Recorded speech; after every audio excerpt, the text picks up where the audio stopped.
Welcome to another episode of Behind the Now.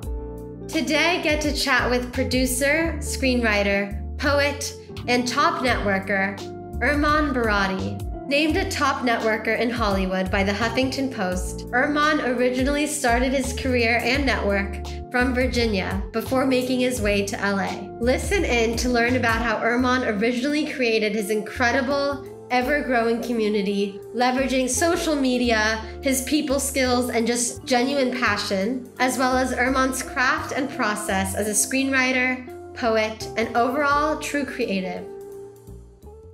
Hey, Erman, thank you so much for doing this with me today. I'm so excited to talk with you. You are oh my gosh, screenwriter, producer, and you have huge networker.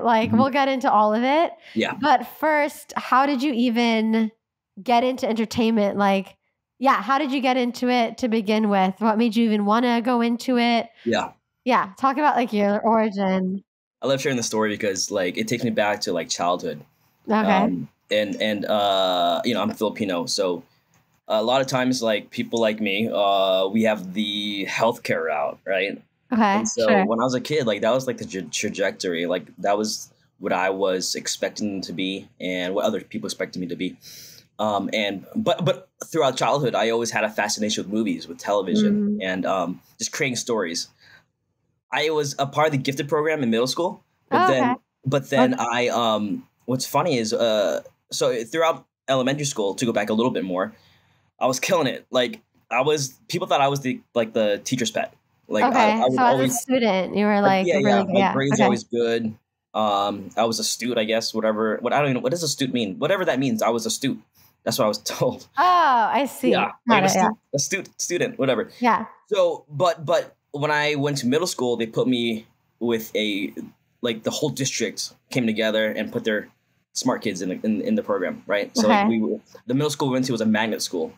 And it was then that I realized I wasn't necessarily academically gifted. I was just more creative.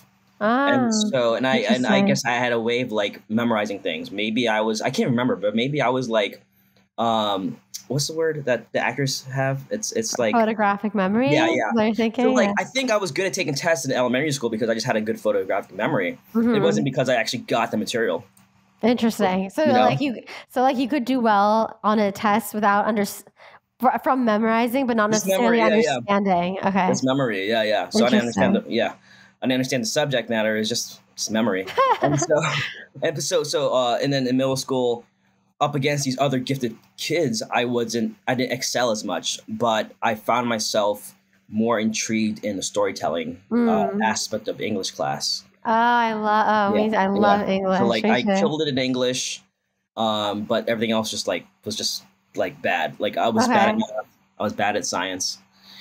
And I bet you loved writing, right? Yeah.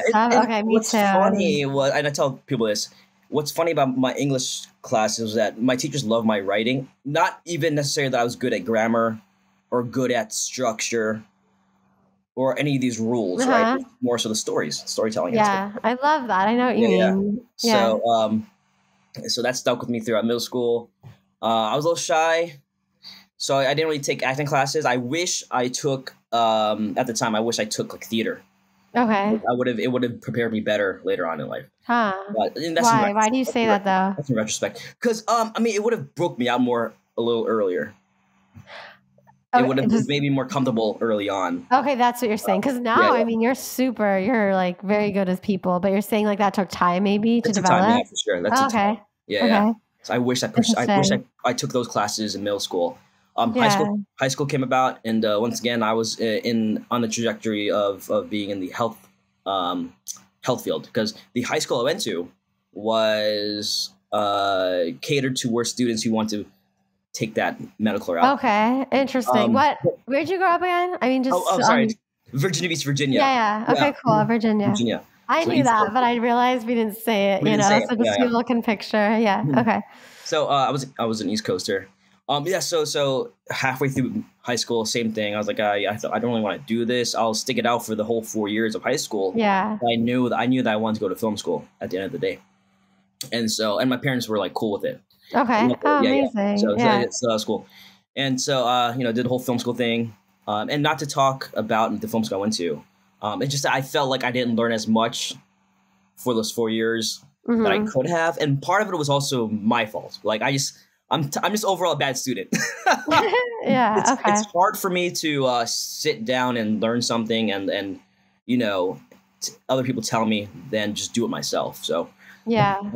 The reason I bring that up is because after I graduated college and I was in the real world, for me to get connected to the film industry from across the country, I had to figure it out myself. I threw myself in the fire, started doing events with other people because I knew that I had to get connected to these executives in Hollywood. What made you know that? I guess you're like thinking, okay, this is what I want to do. No one around me is doing that, and so naturally you just start reaching out. Is that how it was? Yeah, sort of. So for me, I knew that as an aspiring writer, I'm up against like millions of people.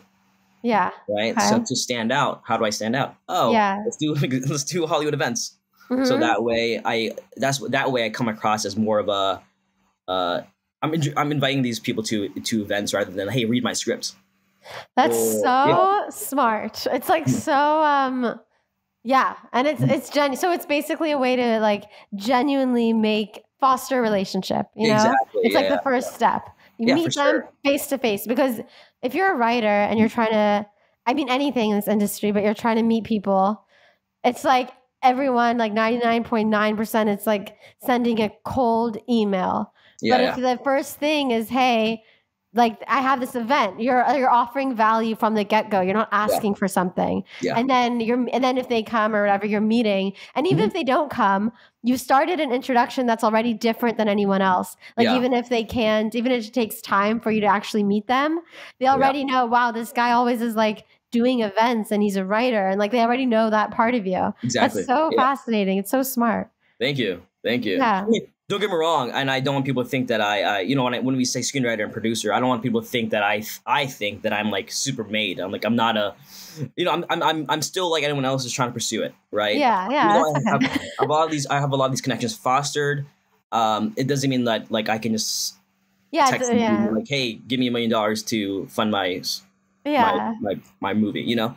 Yeah. I'm like anyone else, just like you, just like anyone else watching. But luckily I have more of those connections to where, you know, I can surely but slowly, for lack of better terms, pull those triggers on these relationships to create something over time. So, and because of it, I've been able to connect other people to people in the industry. So like the other day, someone texted me, hey, the coffee went well with so and so that I met at your event. An executive at a certain network that I probably can't talk about, but you know, like network executives connect with my attendees all the time. Yeah, 100. It's amazing. You know, go for coffee or go for some type of it could be general meetings, but also it can be professional meetings. Like they're actually wanting to get signed people. So that has come of my events. Even if it's like, even when it happens to other people and not me, it's like it's still cool that I was able to connect those two. Definitely. Oh, 100%. Yeah. And then also, by the way, like I know this is not something you intentionally, but like there's been like lots of times your name and stuff is coming up with you having no awareness, because people are like, hey, I met you at Erman's event. You know what I mean? Yeah. You probably don't even think of that, but like, yeah, I mean, I've plenty, like, because you're trying to, you know, like remind people like, I met you here, I met you there. And it's always like Erman's event. And you don't even think about that, but you're networking without even, you have like a passive networking going on too. For sure. You know what's funny is this is funny. I meet so many people, and I promise you, I'm good at memorizing things. Like, you know, maybe 80% of the people that show up. Sometimes people see me like, yeah, Erman. I'd be like, someone say their name so I can, you know, not ask them directly. I'm sure that happens all the time. Yeah. So for people, okay, let's give more context. So, okay, you do it. So talk about Erman Baradi and these events. Talk about how you started that. You talked about it like a little bit now, but it's grown so much. It's like in different cities. So like, just talk about that however you want to. For sure. Yeah. And I want to give more context to people that, just to be completely blunt with you, I'm more of a creative person than a business person. So if you have not heard of, if you have not heard of Erman yet, it's because it's more of like right now it's kind of grassroots and it's still growing and growing and growing. At this point, could it be much bigger than it is? Yes, absolutely. But I think we're pretty comfortable right now where it is with the word of mouth, with the grassroots approach, right? I wanted to take it as big as like, I want you to know my brand as big as like the Hollywood Reporter or Variety magazine or something, you know, Amazing. like Yeah. at some point. But right now we're kind of in that pocket of grassroots. So prior to our Montage, I was working with other collaborators and colleagues and partners, however you want to say it, with other brands. And they all worked out perfectly. And I, you know, but over time I was like, there are certain things that as an individual that I want to accomplish with my own personal vision. Hence, our Montage came about. When we first started off doing it, it was it's so funny. It at first was the cool thing, right? Just like Hollywood events, Hollywood parties, meet these executives. Okay. But then over time, it became more personal for people. What I mean by that is at some point people were like, "Yo, your events are literally saving my life," because you know, so LA is a lonely place. The film industry is a lonely industry. Yeah. So people are like getting more personal with it. Like it's not just an event anymore. It's like people connecting, having that support system. Even the causes that we highlighted through our event series, like suicide prevention, stuff like that. People have approached us with like, you know, it literally saved me because of the fact that we were able to provide community for them in dark times. Yeah. Completely. So that was like the antithesis of it was cool events and then something more serious. So our Montage is kind of leading towards that. It's still community building, but we want to provide an avenue for people to feel like they have a community. It's a very lonely city. We know that. There's millions of people. It's so funny. There's millions of people around us, and we are such a digital society, but it can still feel lonely and a lot of people feel out of place. Yeah, completely. And like also imagine I often meet imagine like you, like there's so many like you before, but so many people move here for this industry and they don't know anyone, you know? Yeah. Like that's the best thing ever to find one of your events and just be thrown into that. Yeah. That's amazing. I've for had anyone college at any friends, stage. like back then, like 10 years ago, I've had college friends who come here to LA. When I say here, I mean LA. They come to LA, not knowing anybody. They think just because they're talented, then they'll hit the ground running, like right when they get here. And some of them lasted like a month or two, and they realized, oh shoot, I didn't do this right. So that's why I started doing events before I moved to LA to have that foundation. To where, you know, when I arrived here in 2017, like I had a welcoming party. Like we had like a full on mixer of like I think 100 to 200 people. That's okay. So I know this about you, but okay, so you were in Virginia and you actually started Montage and this whole community and network, but you started that remotely originally, but people didn't know, right? Yeah. Talk about that a little, because that's so like I love that. Yeah, I was doing events. I was somehow producing them remotely. I was producing these events in LA and New York. Dude, even Toronto. I was doing this event. I was producing them remotely from my laptop from home, and then I would fly in to host them, crash on some couches for 2 weeks, attend some meetings if I connected with anybody, then fly back home to be with family, and that was like a cycle for 3 years. Oh wow! And eventually I was like, yo, I have the I guess the know-how to survive in LA. Let me just plant myself here. Yeah. So that happened 6 years ago. That's amazing. So things started like snowballing at the time to where I could be here and survive. Don't get me wrong, I'm still in survivor mode. I'm not like I'm not a millionaire yet, but I'm able to like. I love that. I just like, it's so innovative, you're thinking, right? It's so like truly innovative. I don't know anyone else that's done that. Innovative and out of the box. And then like, there's a certain amount of like just taking chances that you did. Right, for sure. And I remember you said, correct me if I'm wrong, but so you were in Virginia and you were like, did you say that you put LA in your name so that people would think you're in LA? Yeah. Okay. So this is like in 2012 when I think Twitter started really popping off. Like it was still new and people still had it and celebrities still used it, but I think it was still growing at the time. And so, and also Instagram. So Twitter and Instagram. Okay. And so I had created the name Erman LA because it sounds cool. It does sound cool. It's catchy for sure. Yeah, it's pretty catchy. Yeah. And it ended up being accidentally strategic. So right. So on Twitter, when I would talk to these fellow writers, people thought I lived in LA. So they'd be like, "Hey, can you meet up for coffee? Hey, can you go to this event with me? Hey, can you work this event?" Like there was a conference, there was a screenwriting conference that actually hired me from like they saw me on Twitter and they emailed me for a conversation. They're like, "Hey, we want to hire you to work our events." And that was my first, I guess the first company I worked with that had me connecting to executives. Like my role was to gather 100 executives who are looking for content.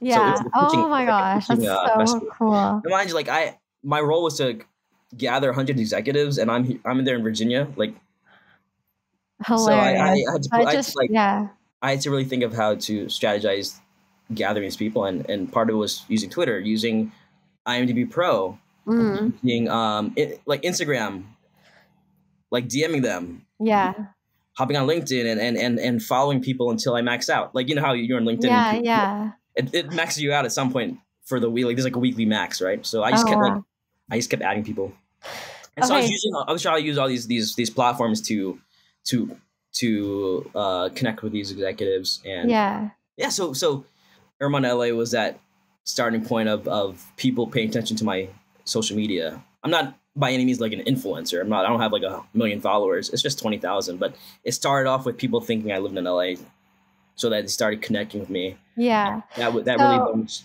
like my work in the industry. Yeah, no, it's like, oh gosh, it's so incredible. I'm gonna ask you. Okay, so I'm gonna go back a little still, okay? Because I just want to like really get to like. I was born in '89 in Norfolk, Virginia.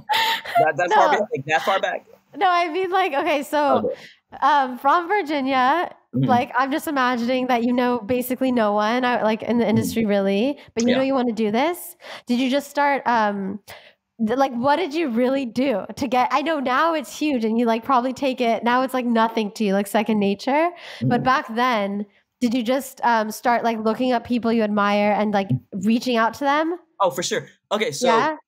I guess to go back even way back. Yeah, I was just like realizing because it's still like, it's amazing. Okay, yeah, just to connect the dots a bit. So a friend of mine connected me to an artist named he at the time went by Malice. So him and his brother Pusha T are the Clips, and so they're Grammy Award nominated.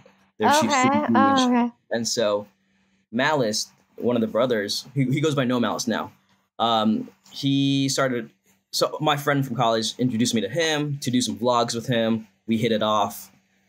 That led me to applying for a position at a radio station in Virginia Beach. That radio station specifically had me work a music festival. Oh, wow. So that allowed me to, just like connecting. Yeah. And so that internship with that festival and radio station eventually led me to my first Hollywood internship, right? So it's all snowballing, which is funny because I graduated in 2012, May 2012. Yeah, May 2012. And when I was applying for my first Hollywood internship, I'm sorry to go back. Summer 2012, right? Summer 2012. I was at the tail end of my college tenure. And one of the things I needed under my belt was an internship. And so my teacher at the time was like, why are you applying for a music internship when you're in film? And I forgot what he said, but I was like, yeah, just trust me. Just let me do it. Let me get the grade. Let me get the grade and pass. Fortunately, I was able to use that to graduate. And then from there, I was able to get the West Hollywood internship that brought me to LA for the first time. Oh, wow. So, at the time, people were like, why are you applying to a radio station? Interesting. But it allowed me to get the other position. Okay. Yeah.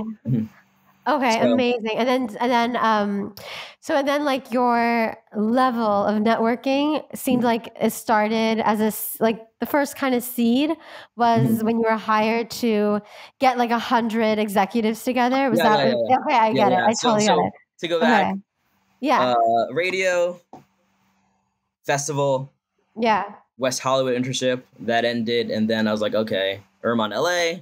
Okay. Oh, incredible. And from there, the conference that I worked for the first time, where I was positioned to gather these executives. Yeah. Okay. Yeah, that makes total sense. And then, okay, so how I know you're like, I just have 20,000 followers, whatever, but how, which is a lot, but how do you? Well, I guess, I mean, to most people, it's a lot, but I'm looking at it like, oh shit, I should have more. Yeah, I know. But I think that's everyone. Like, I think that's everyone's mindset. I'm sure at some point you had like 100, and you were like, "Whoa, 20,000." You know what I mean? And I was looking at, you have 20,000. I was looking at something at 20,000, going, what? Yeah. Okay, so how did you leverage social media? Just like everything, like what do you advise people to do, and how did you do it? Because you use it, like you've done really well. Yeah. So for me personally, especially when it comes to getting people for my events or just general networking, I do see a value in direct marketing, which takes longer. It takes more time and effort. I'll be honest with you. Yeah. Like anyone could put a post out to your entire audience, but who's going to see it? Like not everyone sees it, right? Okay. So I forgot the algorithm. It's like 7% of your actual audience can actually see your feed or something like that.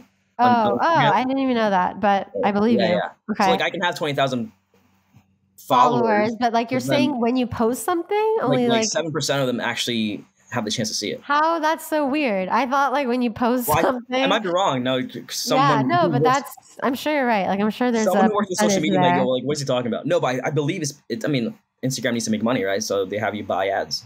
Yeah. Okay. So you do some marketing. Obviously, that's like you paid marketing. Yeah. Well, what I'm getting at is I take time to do the direct marketing. Like, okay. Explain what you mean by direct marketing. I'll literally go down my followers list and be like, message this person, message this person, message this person. Okay, yeah. That makes sense. Yeah, so you're saying it's just it's all personal. Yeah. It's more personal too. Mm-hmm. It takes a lot of time, obviously, because I can't. Yeah. It's time to go down 20,000 people, but but you're but that speaks volumes what you're saying, because it's true. Like you think like, oh, you're having an event, you can just post about it and whatever. But even at that stage, it's still important to directly talk to people. Yeah. You know, which is always good to remember, because it's true. Like at any stage, if you're gonna personally reach out to someone, it's just, you know what I mean? It's more valuable and more accountable than a mass thing anyway. Okay. Yeah, for sure. Okay. And it happened, and starting that conversation also leads to other things, like when you establish those type of relationships. It's not just for events. It's like, let's work together on certain things. So yeah, for sure. It's all wrapped up into one thing. Yeah. Mm-hmm. Yeah, that's amazing. It totally makes sense. Yeah, because a lot of creatives are sometimes thinking of like I'm thinking even actors and stuff, say you go on an audition, okay, the audition's over, whatever. But sometimes people are like, how do I? So like I started this relationship with this office, but how do I like keep that relationship going? And there isn't really a good answer, because like you don't just like, a lot of people are like, hey, this is what I'm working on, whatever. But it's more like meaningful if you're going to add value to that person, and you have a way to do that for like longer term, because you keep having because you keep having events, and like it's very smart. Yeah. I've met with casting directors who kind of give this piece of feedback. And mine it's different for everybody. Yeah. But like the ones that I know, they've said they'd meet people at, say, an event, and then connect with each other on Instagram. And then like that actor will over time like comment on their posts or like something. Yeah.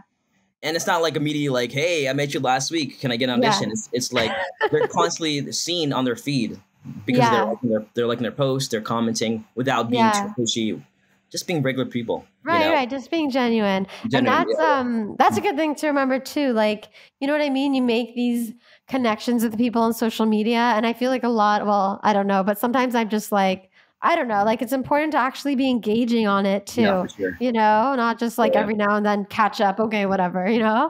Mm-hmm. Yeah. And it's a genuine, because you're supporting, you know, when people post something, they're putting something out there about themselves or about something important to them. So it's important to just acknowledge that, you know, if you see it. You know, I like seeing people, say like an actor lands a role or something, and they post a Deadline article, and then I like seeing like when their friends support like their fellow actors. They're sure. not even like jealous. They're more like, dude, congratulations. Yeah, And yeah, when of I see people course. post, when I see people comment like that, I was like, yeah, let me see who this person is. Oh, see, interesting. Yeah, because Yeah, they're very supportive of their friends. right. I They're love not that. jealous of them or, vitriol in any way. So Yeah. I like seeing those people too, like the supporters. I like to get to know Uh-huh. them. Yeah, yeah. Mhm. Oh, definitely. I love that's also a good point. Not like obviously not to do anything because of that, but yeah, like genuinely like it makes sense. Like it's a very collaborative. You obviously just want everyone's innately different. Like everyone's path and everything's going to be different no matter what, you know? Yeah, So to absolutely. just yeah. Okay. Wow, I love that. That's really cool.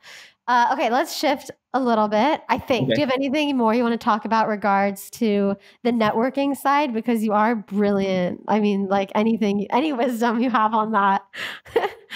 I mean, this is it's kind of obvious, but sometimes people don't think about it, especially when they're in LA and they're like, "Oh, I gotta make rent somehow this month," and like so a lot of times we think about the short game, Yeah. Oh, like that's a good point. what can help us Right. now, Immediately. immediately, right? Yeah. But like entertainment in general, networking in general, it's a long game thing. Yeah. Oh, I Just love that. That's because even true. me, like 10 years later, I can't tell you that I sold something astronomically, like that made me millions yet. Even though I Yeah. have connections in the industry, I haven't done that yet, right? So even with me, Yeah. You it's just kind of a never long game. Yeah. Yeah. So Yeah, that's a just great mentally, people should just think that way, so that they don't have expectations, and they're not like, disappointed when they don't get it right yeah. away.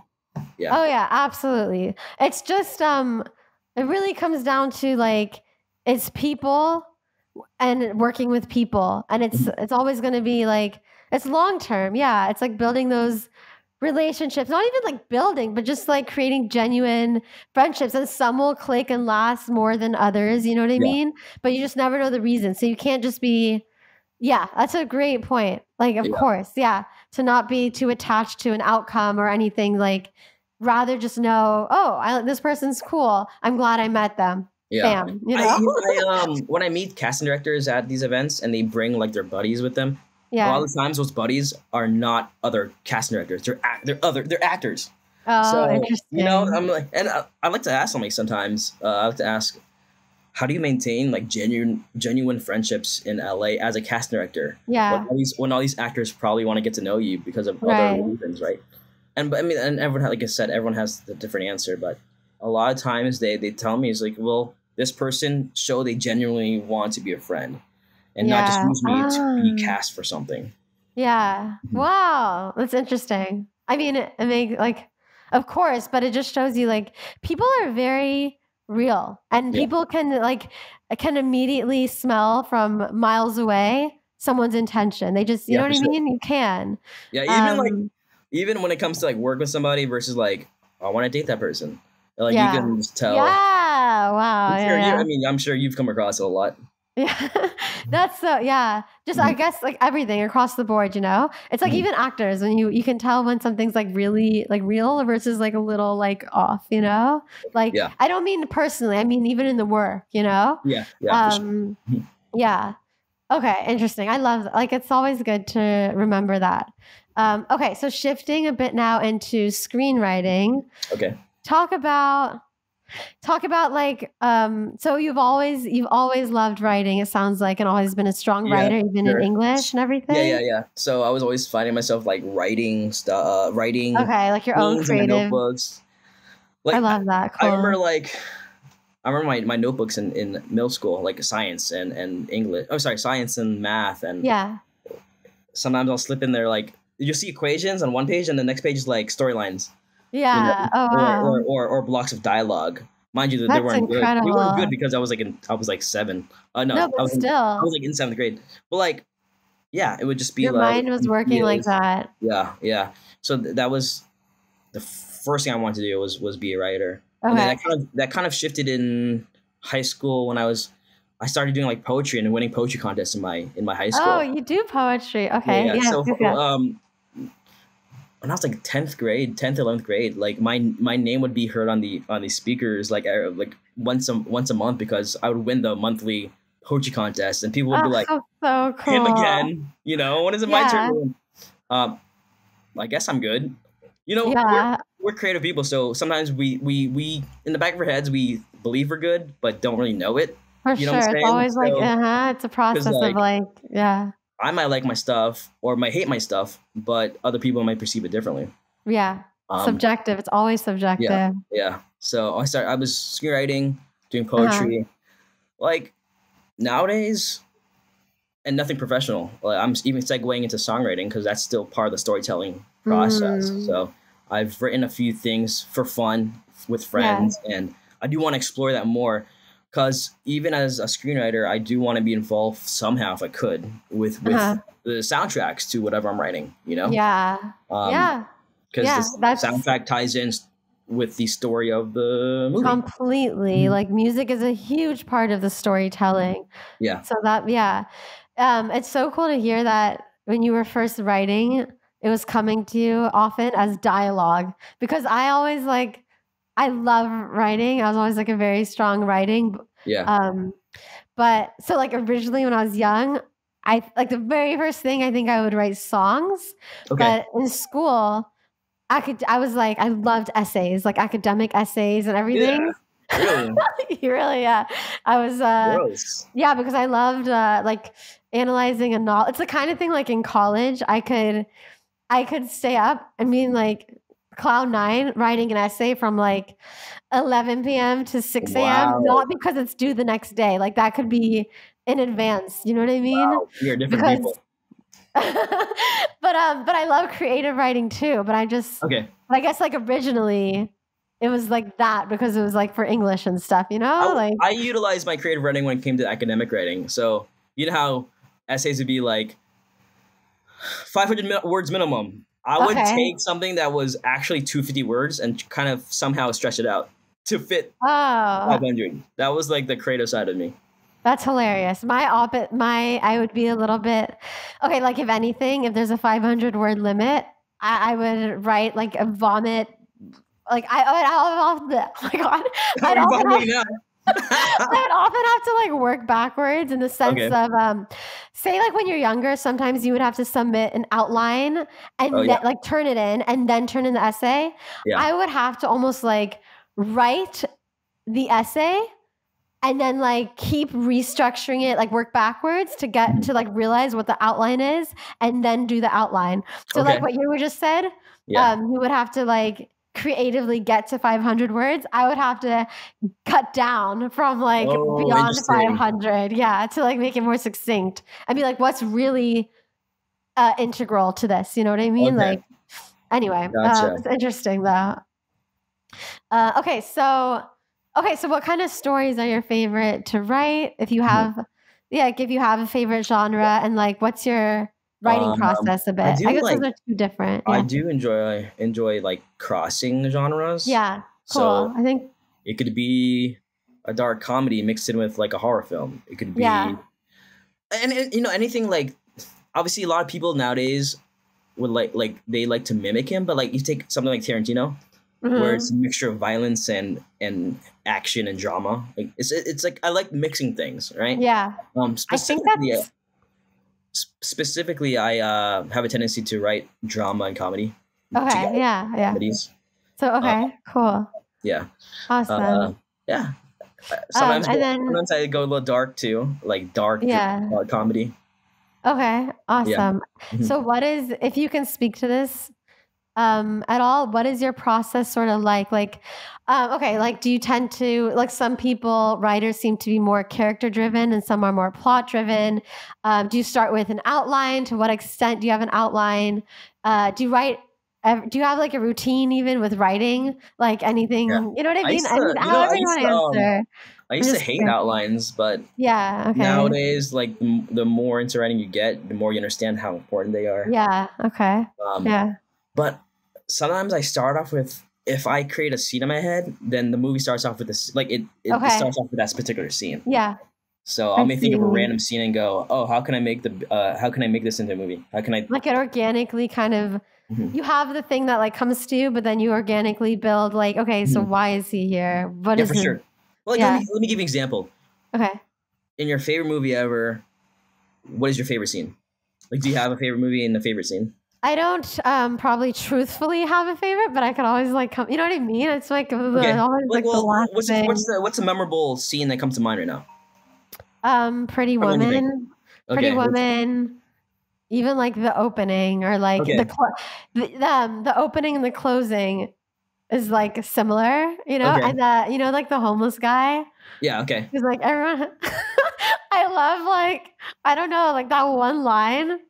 That's like that guy's only at the very beginning and the very end. That's what Yeah. comes to mind right now. Okay. Now imagine like you're like randomly sitting down and you come up with that line in your head and you go, Yeah. I gotta use this line somewhere in the movie. And so you create a whole entire movie Right. just based on that one. Yeah. So that's kind of what that's my so process. cool. Yeah. And is it sometimes even like a line like that? Like you literally have a line? Either a line or a dialogue. Okay, so one of the most standout scenes to me ever, and I watch this like once a week. I just love it so much. Even if I can't remember the entire movie, like one scene that I love is, have you seen Al Pacino and Robert De Niro in Heat? Yes. Yeah. So Heat came out in 95. Yeah, a long time ago, right? The whole movie's like 2-something hours, 2.5. It's super long. But particularly the most famous scene in that movie is the scene where they're finally meet face to face, sitting down in a restaurant. It's 7 minutes, just two people talking, right? Two enemies, like one bad guy, one good guy. Okay. One good guy, one bad guy. They're having a conversation and meeting face to face for the first time. And a lot of things can happen, but they're just talking, right? So like, I watched the scene going, this is gold. And so I'm the type of writer to come up with that scene first and then build a movie around it. Yeah. I love that. That's so cool. I think naturally, I don't know, like you don't have to classify yourself obviously, but do you feel like you tend to be more like the characters come to you first before like the story? So. Yeah. Okay, yeah. I think definitely me too actually. Yeah. Yeah, interesting. And then you also outline. Once you outline, do you like stick to your outline? I guess it's pointless. No. Yeah. No. So sometimes I'll go back to 2 weeks later and I'm like, this is trash. Okay. Yeah. Scrap it and then go back and then restructure. What about when you have an outline and you start writing, but you kind of like naturally are wanting to write in a different direction? Do you have first, do you have this happen? And second, if that happens, do you go with the new direction or do you like be like, no, I'm sticking to the outline? It's probably. Oh no, I will go a new direction if need be. Okay. Yeah. I feel like you can always go back. I feel like there's a reason why it changed. Yeah. You know, if you why stick? there's no purpose in sticking to something when you absolutely you had a gut feeling that didn't work the first time around. So like. Absolutely, yeah. I had a playwriting professor who always would say that he would say writer's block is just when you hit writer's block, it means that you've lied somewhere. Okay. So you just have to go back and correct a lie. Yeah. And I don't like think about that every day, but I think about it every time it happens, and I always feel like it's true. Like I'll write to a certain extent, stuck. Why? And I'll like look and I'll be like, I'll just feel it. Like this actually isn't like, there's something not real about this. There's something that happened right before, you know what I mean? Yeah. So I always like that, like little advice. What are you writing right now? If you don't want me asking, and you don't have to be specific, I'm just curious as a friend. Yeah. Right now, I have something that's like super early, I guess. And I would say it's like dramedy. And it's so early that I'm not even sure if it's like, if I would make it a pilot or a play, actually.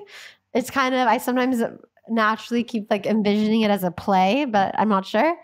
And then there's 2 other things that are like maybe like a draft or 2 in that I need to like go back and rewrite. But for some reason, I'm more motivated or like feeling the new thing right now. Okay. But the others are still, like I'll still do those. Yeah.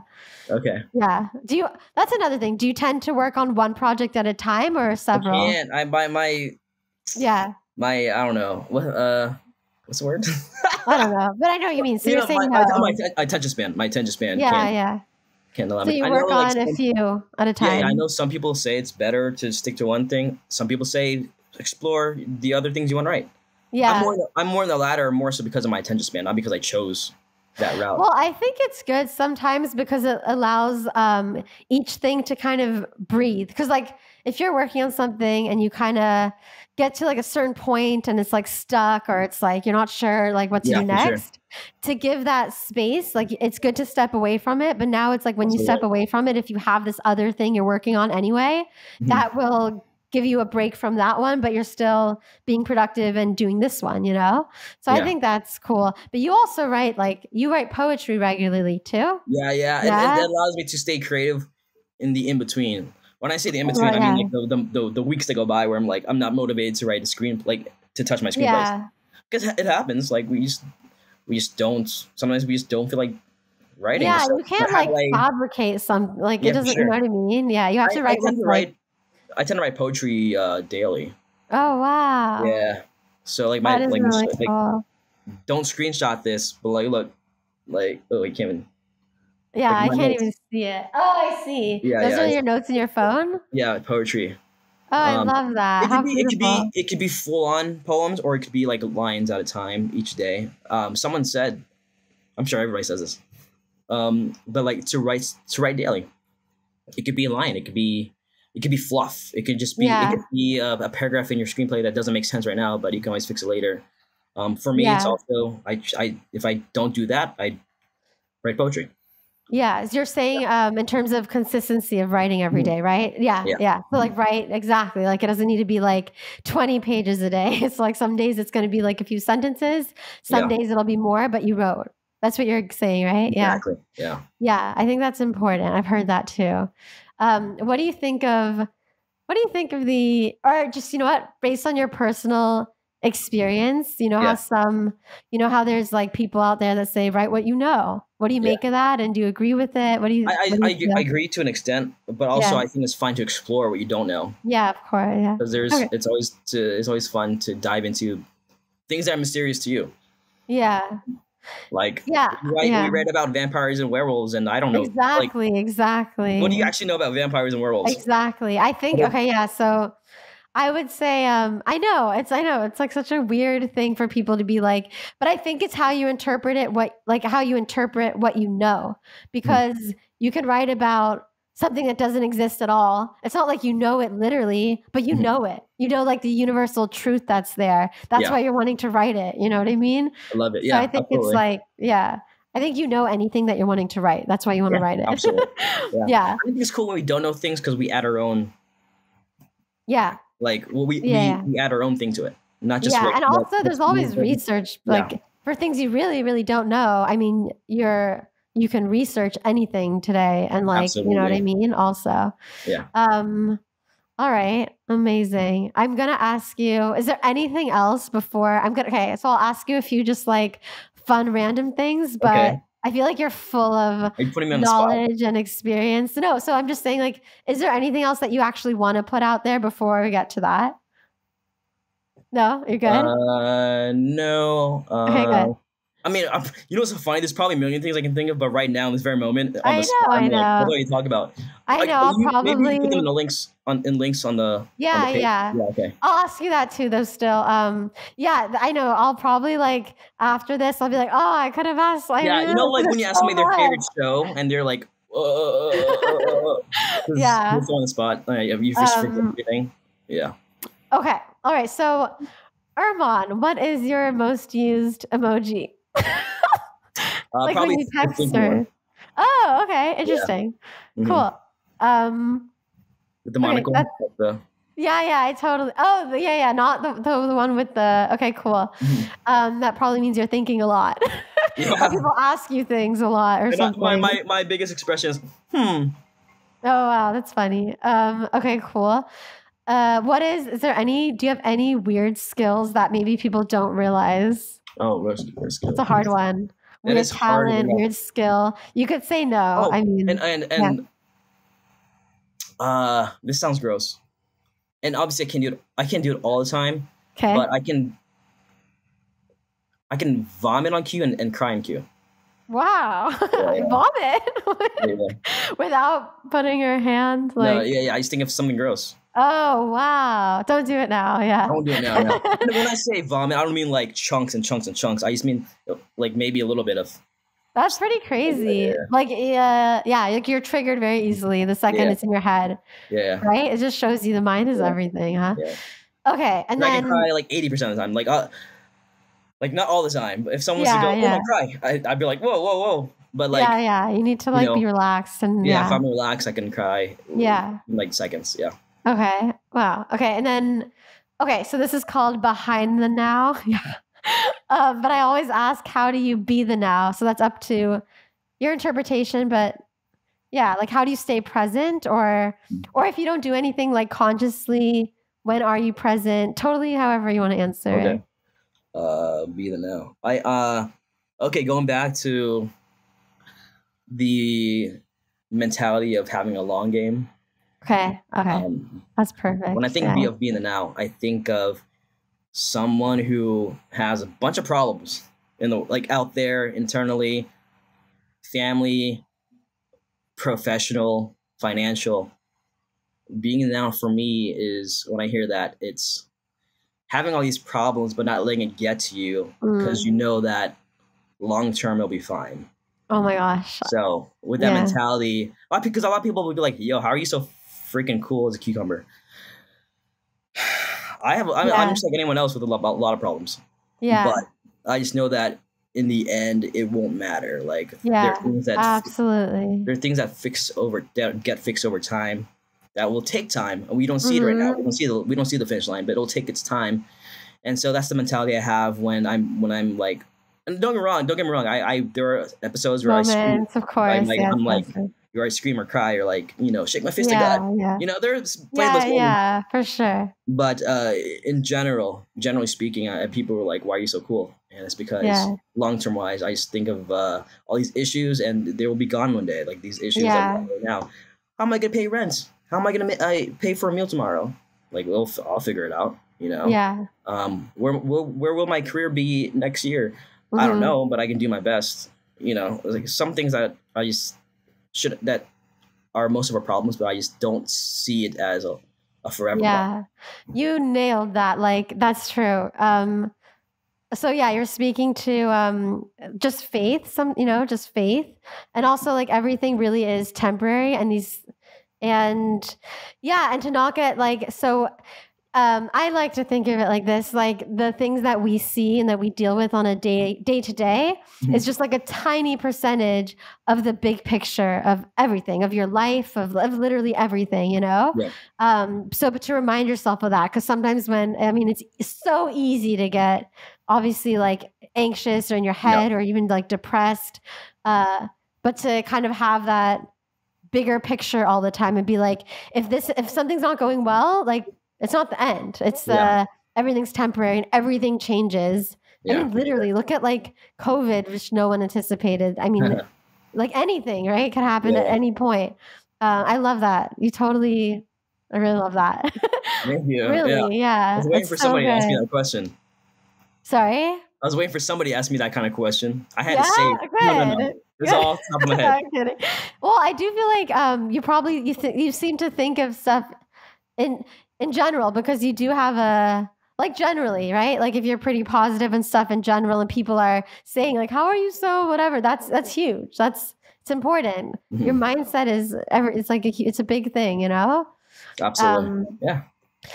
Yeah. Well, thank you. I've loved talking to you. I feel like this can go on forever, honestly, but thank you so much for doing this and for taking the time. I've loved talking to you. Of course. Yeah. That was fun. Thank you so much for thinking of me for this. Yeah, of course. Thank you. Thinking I have something to share, or thinking that I'm actually smart or something. Appreciate that. Yeah, you are. I mean, for sure. Erman, okay, where can our listeners find you? Instagram, Erman Baradi, ErmanBaradi. Same thing on Twitter. I'm relaunching my official site. Okay. So like I have ermantaraj.com, but that's being reworked right now. Okay. You can find me. I guess if you Google me, there's plenty of things that come up. Okay, perfect. Yes, yeah. Okay, well, thank you so much. I appreciate it. Thank you. Thank you so much, Jenna. Thank you for listening to today's episode. I'm your host, Jenna Malatsky, and this episode was edited by Jacob Mammen. Make sure to subscribe to us on YouTube at jenna.malatsky and on Spotify and Apple Podcasts at Behind the Now with Jenna Malatsky.